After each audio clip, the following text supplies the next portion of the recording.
Eto ho, nag-text si Manuel Limcaco, sabi niya, priority daw nila yung mga anak, tapos yung bahay at lupa. Mahal daw kasi magpaaral, lalaki ang gastos ng lahat ng sweldo niya, tapos babae daw, lahat ng pera niya ay savings. Wow, sana. O, pero maganda ho yun.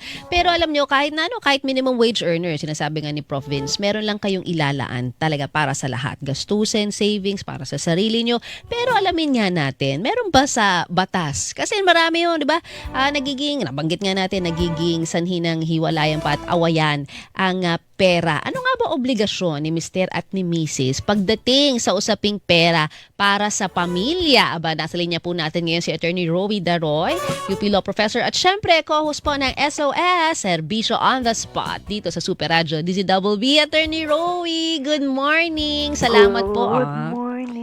Wow, napakalamig naman ng boses ni Attorney Rowie para hindi uminit ang ulo nila kasi usaping pera to. No. Number one, ano yan? Number one source. Number one source ng init ng ulo Oh, yan. tingnan mo na. At awayan, di ba, Attorney? Pag mainit ang ulo, madaling mag-away. At maraming ang dumediretso sa, di ba, kasuhan. Di ba, within mag-asawa, nag-away, di kaso. Ay, nako. Kung yan ang nasa isip ng mga nag-aaway ng mag-asawa, kasuhan agad. Sigurado ako talo. Oh. O sige, teka muna. Bago tayo dumiretso dyan, bakit siguradong talo? Ano ba kasi ang obligasyon ni Mr. at ni Mrs.? Meron ba yan? Ayon sa batas pagdating sa Meron pinansyal? po. Pero Okay, teka, ano yan? sagutin ko muna yung yung una. Oh, sige. Bakit siguradong talo? Kasi sasabihin ng huwes, pag-usapan niyo muna ng dalawa yan. Yan. So kung pipilitin na huwes na mag-trial agad, ay nako.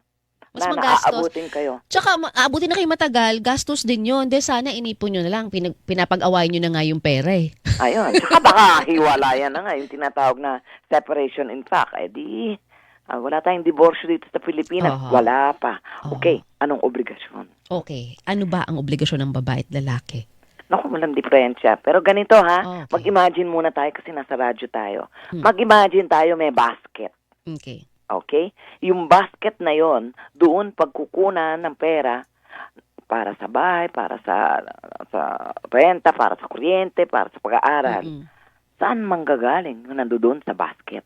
Diba? Okay. Na bubunutin. Whether bunutin yan ni Mr. or ni Mrs. para pambayad is not an issue.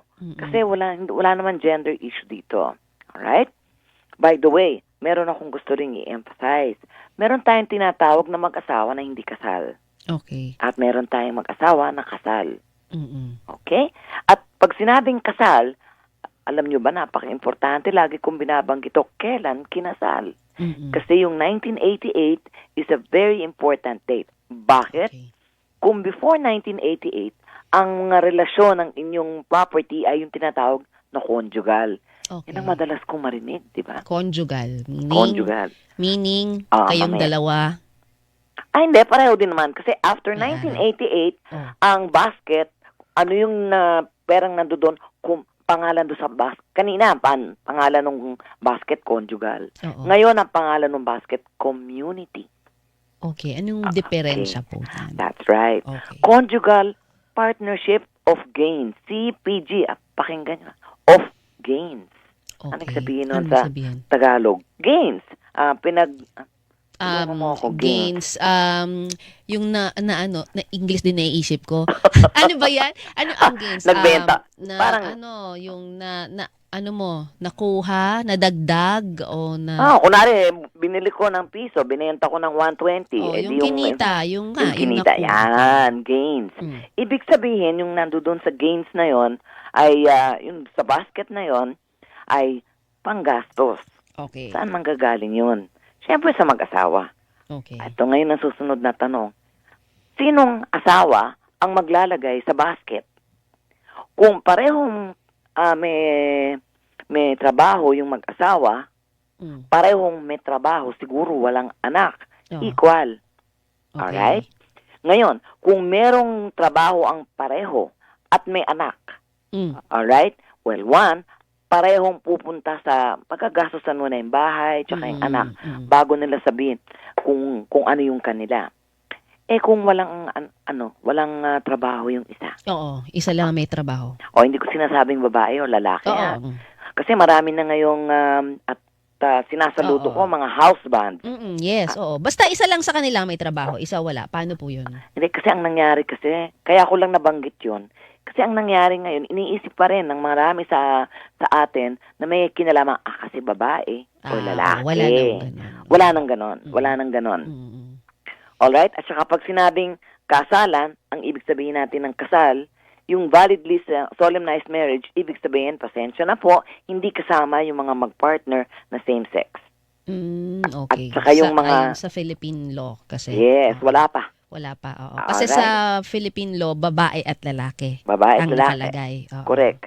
At kasama dito, yung mag-asawa, again, depende kung kailan sila kinasal, nahiwalay na. Kaya lang, hindi legal ang hiwalayan. Yung isa nakatira doon sa isang syudad, yung isa nandoon sa kabila, pero mag-asawa pa rin sila. Okay. Okay? Meaning, the marriage bond still exists. Although, mamaya pag-uusapan natin kasi ang pera, ito lang muna para background. Although, isa sa mga obligasyon, aside from support, isa sa mga obligasyon ng mag-asawa ay to live together. Unless may dahilan. Kunwari, nagtatrabaho sa ibang bansa, sa ibang syudad, or sa mga ganon. Okay. Saan pupunta ngayon yung pera? Maski pa paano nila na earn yun, dapat equal silang maglagay dun sa basket after 1988. After. Okay. Yes. Kasi after community of property ang tawag. Ngayon, meron tayong tinatawag, ito hindi na batas. Okay? Pero ina-appreciate ng batas kung ito ay sinusunod, at saka mamaya pag-usapan natin yung prenup na tinatawag. Mamaya may mga nagtatanong na. Sige, yan muna. Wala.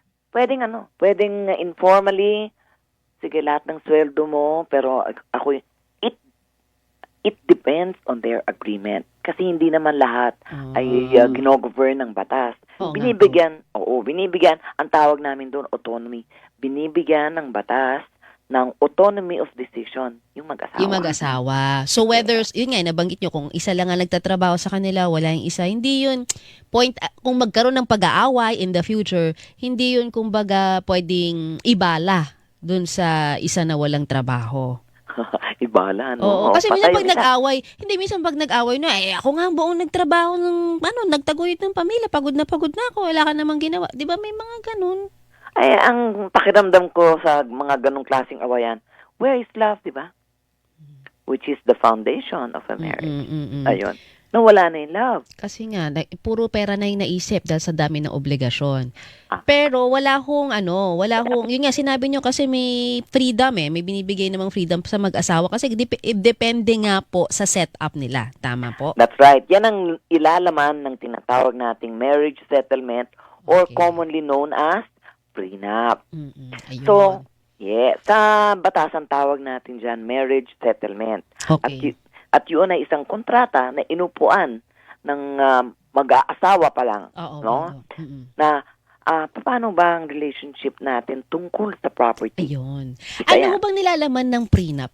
Ngayon ko lang kasi narinig yan, nung panahon ko naman, parang wala namang ganyan. Dapat ba bago ka ikasal, merong mga prenup agreement? Hindi dapat. Hindi ba? Hindi naman, hindi yung tinatawag na dapat. Ibig sabihin, hindi matutuloy ang kasal kung walang prenup. Hindi naman. Pero ba't ngayon ang dami ko na naririnig na may ganito? Bakit sila sumasailalim? Ano ba to? Masyado bang maraming property yung bawat isa?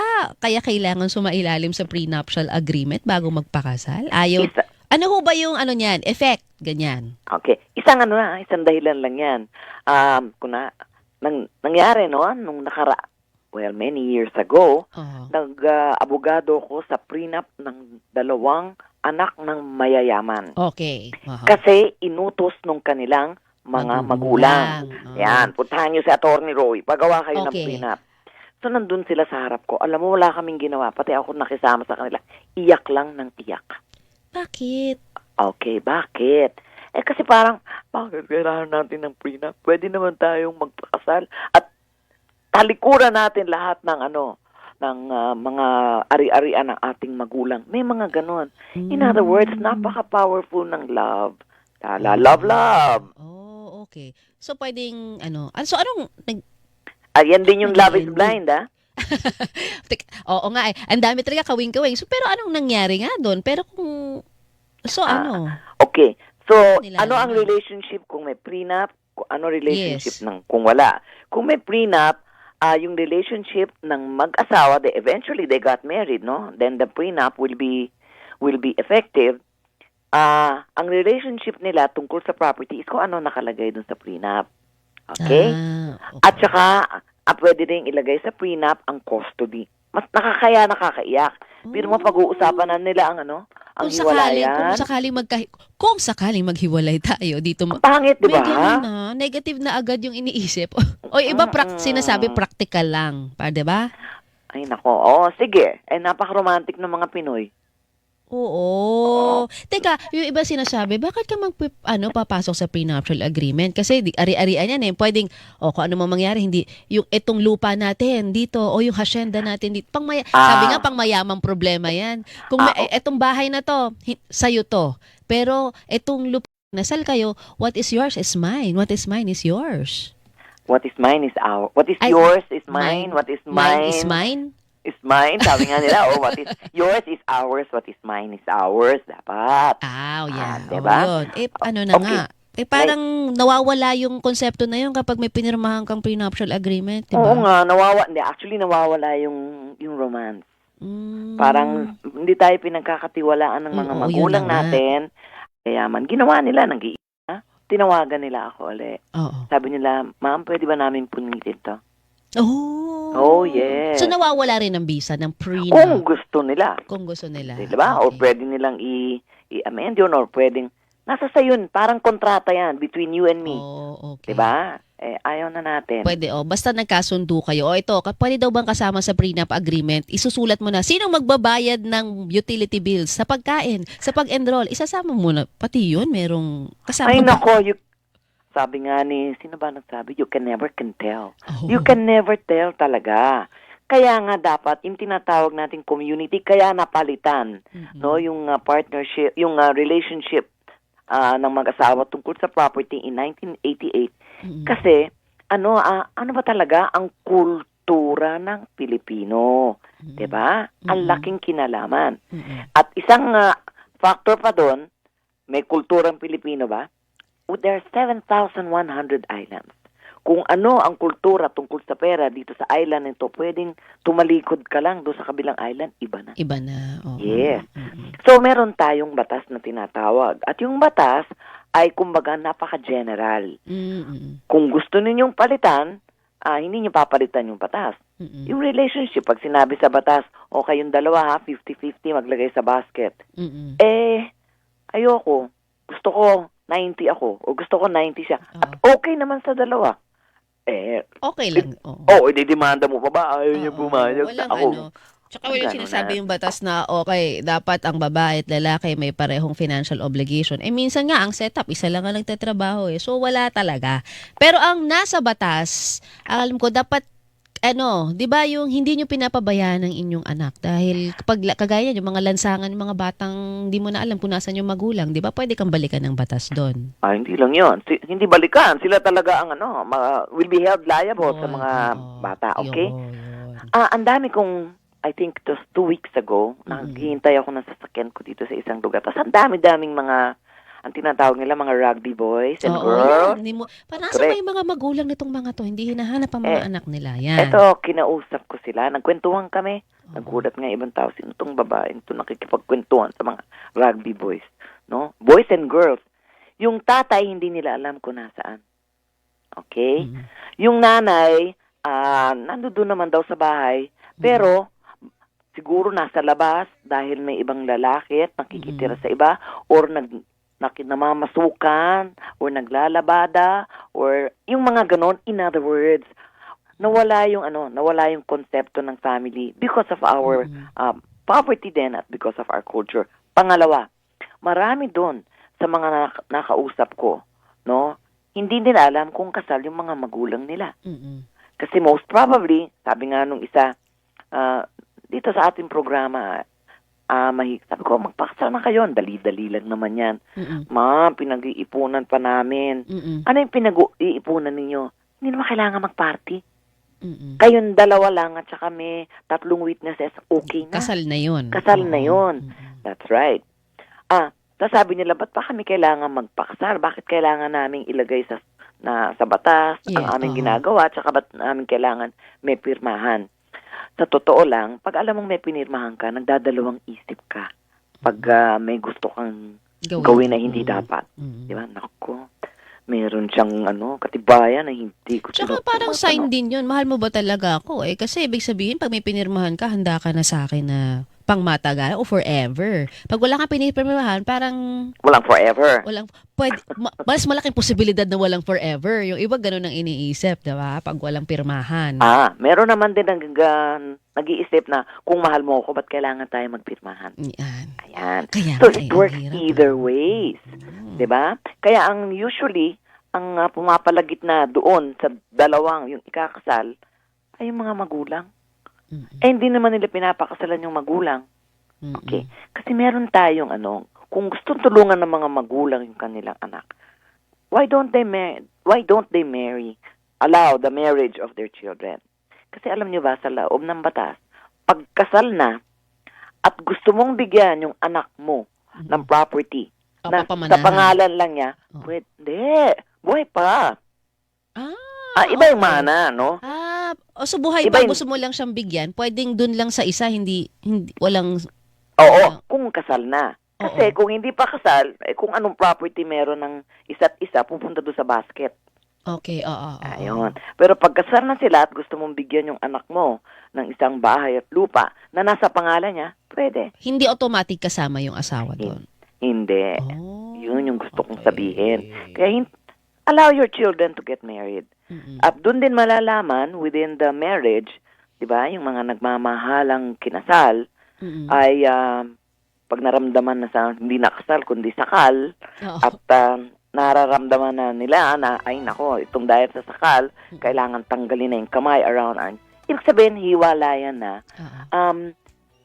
Yun na nga, wala tayong diborsyo, 'di ba? Po. Tapos ang tinatawag nating grounds para sa pagde-declare ng declaration of nullity as if hindi kinasal, kahit may anak, ay napaka-stringent o Oo nga po. napaka-stricto. Mahirap talaga dito. Kasi nga ang idea natin, kapag kayo nagpakasal, dapat handa kayo na magsama hanggang sa huli. Nako, alam mo, attorney, lagi talaga tayong bitin. Pero ang nakuha ko talaga dito nasa may freedom po ang mag-asawa kung anong setup ang gusto nila. Yes, nakasulat, isulat, ipanotaryo, Mm-mm. at bago ikasal. Yan ang prenup. Pero yan yung prenup. Pero hindi ho lahat kailangan sumailalim dito kung gusto nyo lamang.